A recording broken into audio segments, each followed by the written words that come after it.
Oh, all righty. This is not ESPN's 30 for 30, but it is my 98 for 98, the 98 seasons in the history of the New York Football Giants in 98 days. Brian and I are going to get it done in 98 days, trying to get it done before the beginning of the season. When the beginning of the season starts, which is September 10th against the Cowboys. Should get it done by then. But we're forging ahead. We're almost halfway through the 50s. Woo! We got 98 seasons to go, and we're up to season number 30, the 1954 NFL season for the New York Giants. It was a changing of the guards. Things were starting to the Giants would, within the next, from 54 to 63, these next 10 seasons, Giants would be in 6 championship games. So good times were up ahead for the Giants. 54 was not one of those championship seasons, though, but things were better times were ahead. Their old coach, the longtime coach, Steve Owen, was fired after the 1953 season when the Giants finished 3-9. He had coached the Giants for 23 seasons, quite possibly the longest tenured coach in Giants history, period. Quite possibly ever. If you're going to be coaching the New York Giants nowadays for 23 seasons, two things. You better be an Iron Man. I mean, just, and it's a tough market to coach in, but also you better be a winner. You really better be a winner. The Giants' new coach was Jim Lee Howell. He was a player for the Giants. He played for the Giants. Let me see, was it 1937? 1937 to 1947. He went to he was in World War II for 3 seasons. So from 1943, 44, and 45, he was in World War II. But from 37 to 42 and 46 and 47, he played for the Giants. So that's where he was an end. He was offensive and defensive end for the Giants. He was very intelligent. So that's where when 1954 rolled around, the Giants, that's where they wound up looking for him. Initially, they went after Army's Red Blake, because back in the 40s, Army was unbelievable. Not like the way they are nowadays. But back then, Army just had a phenomenal football team, and Red Blake was their coach. He also had an assistant coach, some guy by the name of Vince Lombardi. Well, the Giants went after him, Red Blake, to see if he had any interest in coaching the Giants. He turned him down. He wanted to stay at Army. But he recommended, I got this guy, Vince Lombardi, you might want to check him out. Giants said, it's all right, we get it. It's okay. It's a shame because,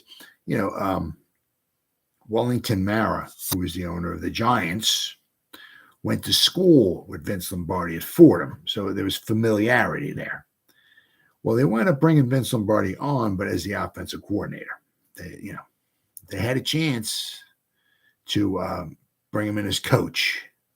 They didn't want to. They brought him in as an offensive coordinator. But the reason why Jim Lee Howell got the job was because there was the familiarity.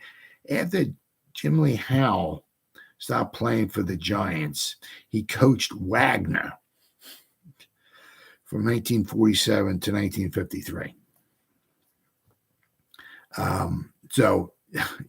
He had a couple of successful seasons with Wagner, but that's where pretty much Jim Lee Howell wound up becoming the coach of the Giants, because he had played for the Giants as well.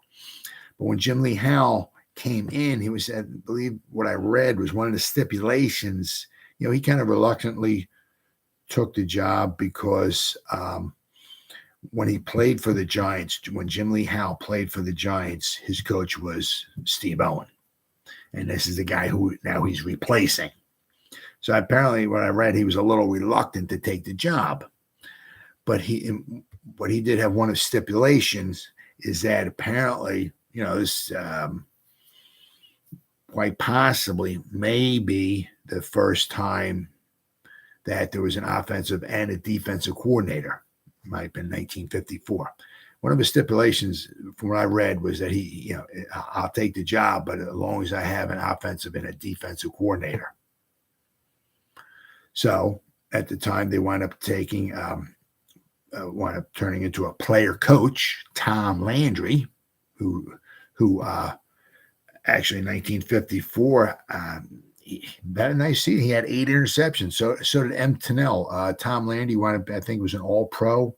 He went Pro Bowl and was an All-Pro in 1954. So, but he was the Giants defensive coordinator. He was a player too, but he was the defensive coordinator. And in Vince Lombardi, they wound up hiring him on as their offensive coordinator. So Jim Lee Howe was a coach, and he had an offensive and defensive coordinator. So Jim Lee Howe coached the Giants from 1954 to 1960. During his time with the Giants, he took them to 3 championship games. Unfortunately, they only won 1 of the 3. Now, Jim Lee Howe, his coaching mark is the highest. His winning percentage is the highest in Giants. Let's see, a 663 winning percentage. He's earned a career record of 53, 27, and 4 for a 663 winning percentage. So, which is the highest ever for the Giants. And well, according to Wikipedia, it's the 12th highest all time in NFL history. I'm not sure if is right now. I'm not sure when they put this note in here, but his winning percentage was very, very good. Now he had some good players, but he also started drafting some good guys as well too. So some of the players for their championship run in 56, 58, and 59 were in place a little bit, and more so on the offensive side. The defensive side would start coming around as time went on. But in 1954, right, they had Charlie Connerly, their quarterback, Frank Gifford, Kyle Rote, Bob Schnelker, Roosevelt Brown, Ray Whiteteca, Ken McAfee, Dick Yelvington. So I mean, they had a lot of guys in place on the offense. They added a few more. But after I think in 1955, I think they got Alex Webster from the Canadian Football League. He came. They got Mel Triplett, another running back. He would come a couple years later. So they added a few more pieces. 1957, I think they got Don Maynard. Not that he helped the team much, but anyway. But the defense, they had a very good defense. However, there was a lot more guys to come on defense to build that foundational for the Giants. Because back in the 50s, mid to late 50s, from Yankees, actually it was from Yankee Stadium, so it had to be from 56 on, because a lot of historians said the first times they ever heard the words defense was in the rafters of Yankee Stadium. Now, the Giants played at the Polo Grounds from 1925 to 1955. So starting in 1956, Giants went to the championship game, and around that era, that's when the chants defense started coming down from the Yankee Stadium rafters. So the Giants had a couple guys in place on defense, but they had a lot more to come. I mean, their defensive front, they didn't have any of them. They didn't have Roosevelt. We didn't have Rosie Greer yet. Didn't have Dick Modzelewski yet. Didn't have Jim Ketkavage yet. Didn't have Andy Robustelli. Harlan Safari wouldn't come till 1955. Sam Huff didn't come till 1956. They didn't get Jim Patton yet. Dick Lynch they didn't have yet. So there's a lot more guys to come on the defensive side. But within the next couple of years, they'd start coming. And the Giants, from 56 to the late and even into the early 60s had a very, very, very good defense. So the some of the building blocks were there. They weren't quite there yet. But, the Giants, better times were ahead for the Giants. I said in the next 10 seasons, the Giants would go to 6 championship games. As I said, unfortunately, 1954 was not one of them. But they turned things around a little bit, or quite a bit, shall I say, because in 1953, the New York Giants finished 3-9. It was a really bad, needless to say, very bad season. But 1954, they got to 7-5. They wound up in third place. They were just behind. They were like two games. I think they were 2 games behind the Cleveland Browns. So check that out. And they were in third place. They were the Giants were 7-5. The Philadelphia Eagles were 7-4-1. So also, back then the Eagles were very good too. Hurts to say that, but they were a good team back then as well. So, but the Giants wound up in third place. So, I mean, they certainly got better, but, not quite good enough. As I said, but the 1954 was the 30th season for the Giants, so therefore was the 35th season in the history of the National Football League. The Giants started in 1925. The National Football League started in 1920, so the Giants are 5 years younger than the NFL. But so we got the 1954 NFL season. It was the 35th regular season in the history of the National Football League. The season ended with the Cleveland Browns defeating the Detroit Lions in the NFL championship game. This was the 3rd season in a row that the Cleveland Browns and the Detroit Lions went to the championship game to face each other. The Detroit Lions won 17-7 in 1952. They won 17-16 in 1953. Well, in 1954, Cleveland turned the tables on them, and we'll go over it. We'll go over the championship game, but Cleveland demolished them in the championship game. The draft, the 1954 NFL draft, was held on January 28, 1954 at Philadelphia's Bellevue Stratford Hotel. With the first overall pick, the Cleveland Browns selected quarterback Bobby Garrett from Stanford. Not a good pick. Major rule changes. Interesting. Whenever it is raining or whenever the field is wet and slippery, the offensive team can request a new, dry, playable ball at any time. Up until then, it's tough. You want to play with a good ball? Tough. Sorry, it's wet. Tough. It's the way it was back then. Things were different. The conference races. In the Western Division, the 49ers pulled ahead in Week 5 on October 24th with a 37-31 win over the Lions, but they lost 4 of their remaining 7 games and finished 7-4-1. The Lions, on the other hand, won 6 of their last 7 and finished 9-2-1. In the Eastern race, the Eagles got off to a 4-0 start until dropping games to the Pittsburgh Steelers and the Green Bay Packers to fall into a 3-way tie with the Giants and the Steelers. The Browns, who got off to a 1-2 start, went on an 8-game winning streak, gradually catching up with a Halloween win over the Giants 24-14. Now, the Giants couldn't beat the Browns this season. A 6-0 win over Philadelphia on November 21st gave them the conference lead, and a 16-7 rematch win in New York for the next week extended the margin. The Browns streak was ended on December 19th with a 14-10 loss to the Lions. Now, they played the Lions the last game of the season at home, and the Lions beat them. The next week, they played the Lions at home once again for the championship game, and the result was just totally different. It says, the Lions beat the Browns 14-10 on December 19th in Cleveland. But when the two teams met in Cleveland again the next week for the championship, the Browns beat the Lions 56-10.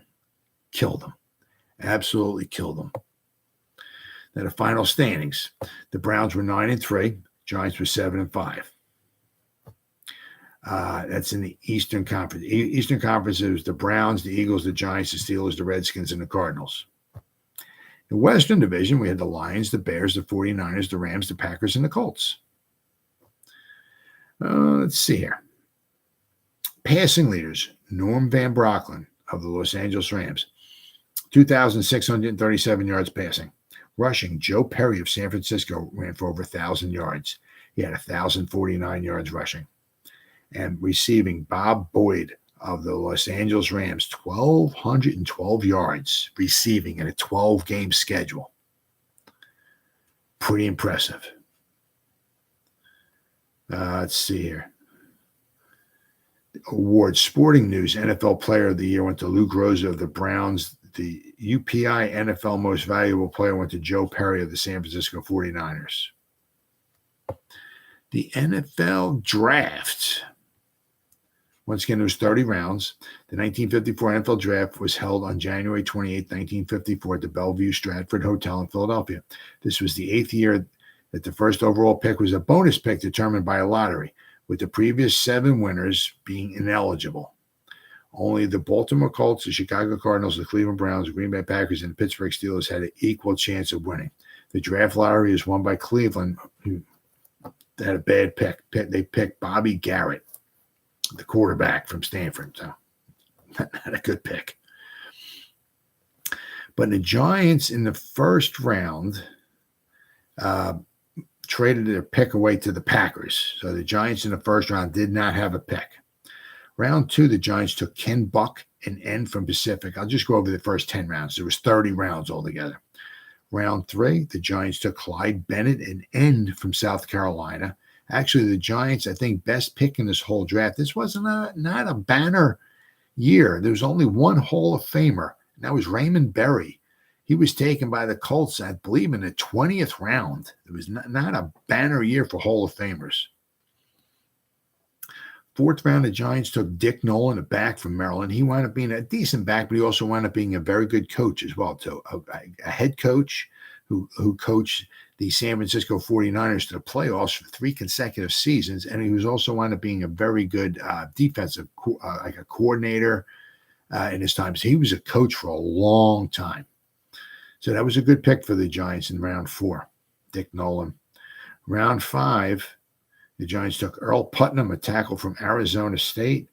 Round 6, the Giants took George Jacoby, a tackle from Ohio State. Round 7, the Giants took Wayne Berry, a back from Washington State. Round 8, the Giants took Ralph Starkey, a tackle from West Virginia. Round 9, the Giants took Pete O'Gara, an end from UCLA. Round 10, the Giants took John Steinberg, an end from Stanford. But quite possibly the Giants' best pick in the whole draft was an undrafted free agent. An undrafted player, which actually they took a couple of them. They took Cliff Livingston, who was a linebacker from UCLA, who wound up being a very good player, a very decent linebacker for the Giants. He was one of their linebackers. They had Svoboda, they had Harna Safari, they had Sam Huff. Cliff Livingston was one of their linebackers as well. But also another one of the good undrafted players that they wound up getting was a guy named Ken McAfee, a tight end from Alabama. Wound up being a very, very good player. So the Giants actually, a couple of their better picks wound up being undrafted. They had 30 draft picks, and a couple of their undrafted picks were their better picks. They said Cliff Livingston wound up playing for the Giants from 1954 to 1961. So he was part of 4 championship teams. Well, 4 teams that went to championship games. He went to the 56, the 58, the 59, the 61 championship games. So Cliff Livingston, the linebacker, he was a very, very good pick for the New York Giants. Ken McAfee, he wound up playing he was a tight end for the Giants. He wound up playing from 1954 to 1958. So his last game for the Giants was the 1958 championship game, but he played 2 championship games for a Giant. He lasted 5 seasons. So, I mean, he was certainly a decent player for the Giants. So the Giants started drafting, they started getting some good players in. They said Livingston, right? Dick Nolan. So they added 2 pieces to the puzzle on their defense, right? And they got Ken McAfee. So I said, the Giants, things were certainly getting better for the Giants.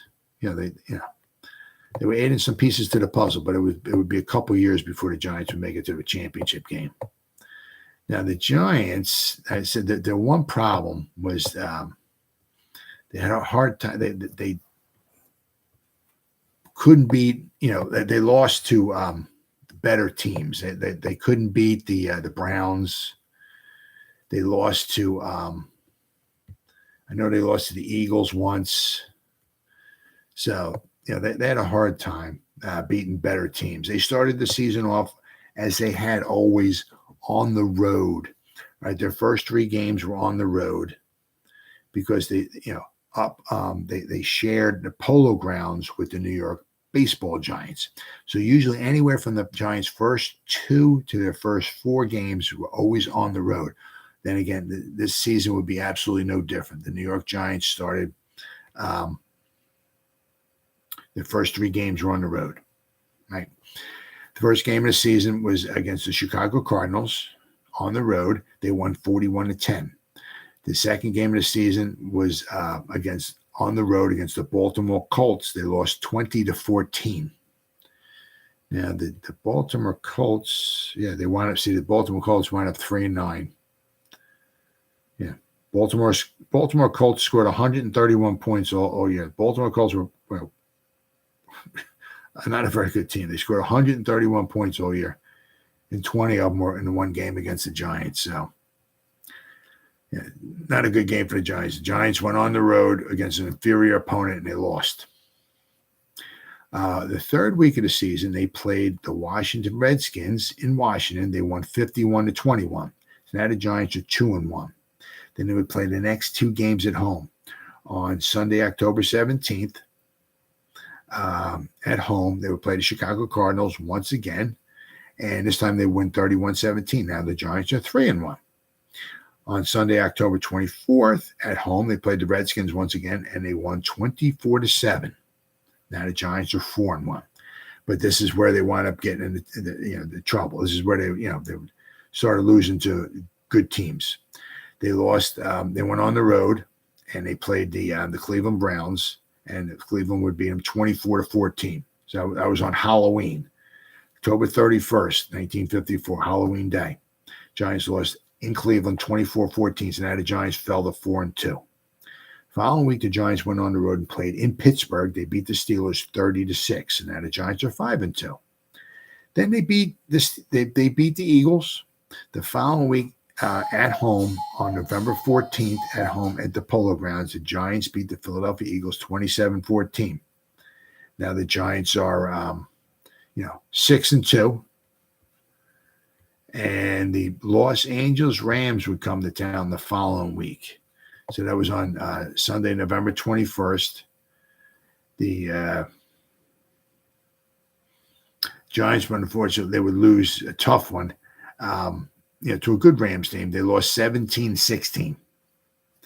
The Giants scored 2 touchdowns, and the Giants scored 1 touchdown. They kicked 3 field goals. The Rams scored 2 touchdowns and kicked only 1 field goal. So the Rams won by 1 point. So that was a tough loss there to a good team, but it was a tough loss. It's just things you look at. If the Giants could have somehow gotten another field goal or something, that would have been one loss they would have had, right? But let's see here. Then the Giants lost back-to-back games, which pretty much almost sealed their season for them. They lost the following week. The Cleveland Browns came. So on Sunday, November 28th, the Giants lost at home to the Cleveland Browns 16-7. The Giants had a grand total of 68 yards of offense. They had 4 rushing yards, 4. They had 64 passing yards. So let's see here. How many times did they run the ball there? This is, So obviously, you're only getting 68 yards of offense. The Giants ran the ball 21 times, got 4 yards rushing. They actually had 103 yards passing, but they lost 39 yards from sack yardage.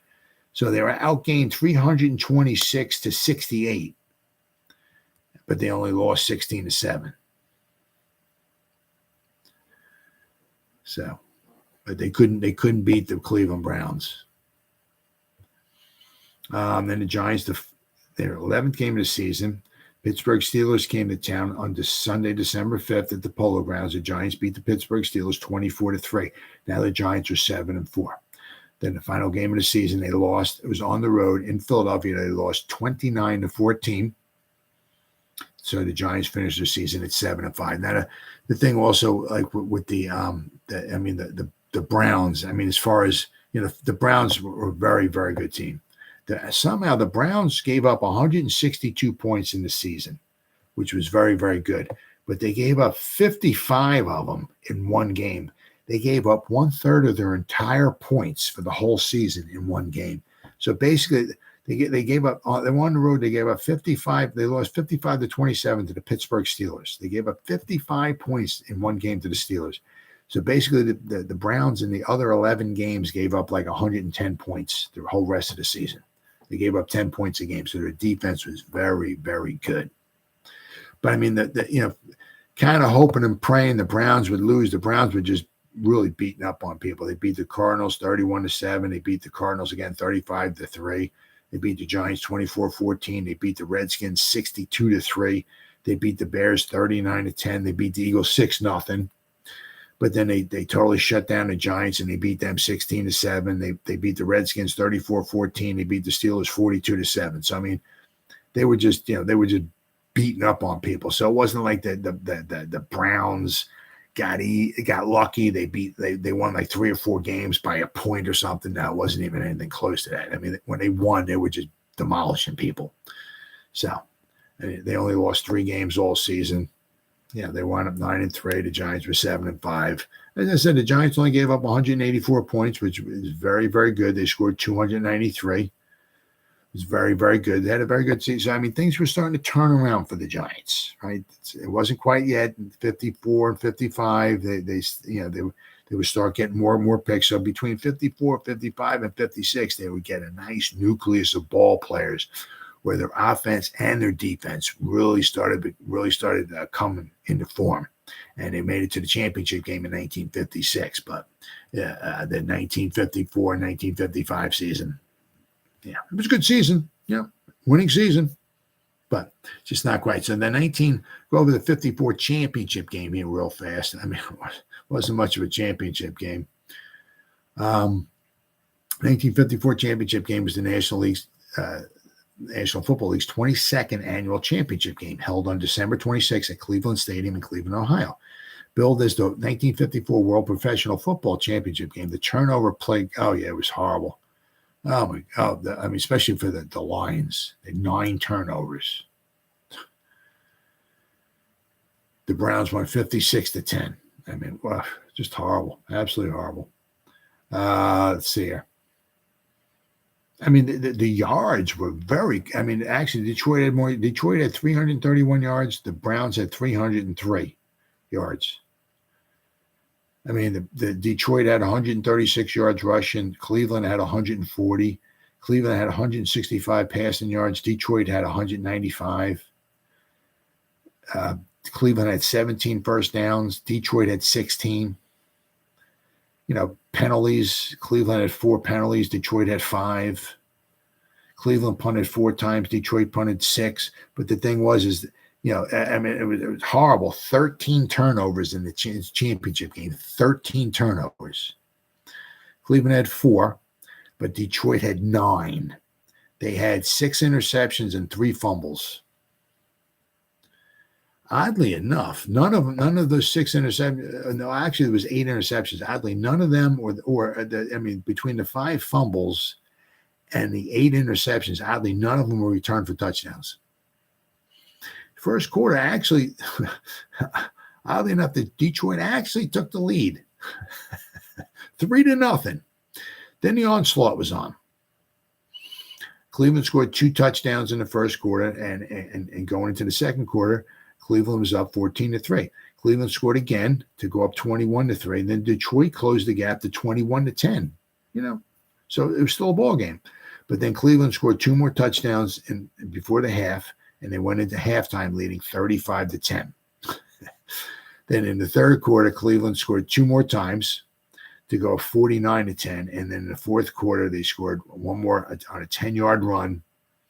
And let's see, what, 1, 2, 3, 4, 5, 6, 7, 8. Lou Groza kicked all 8 extra points.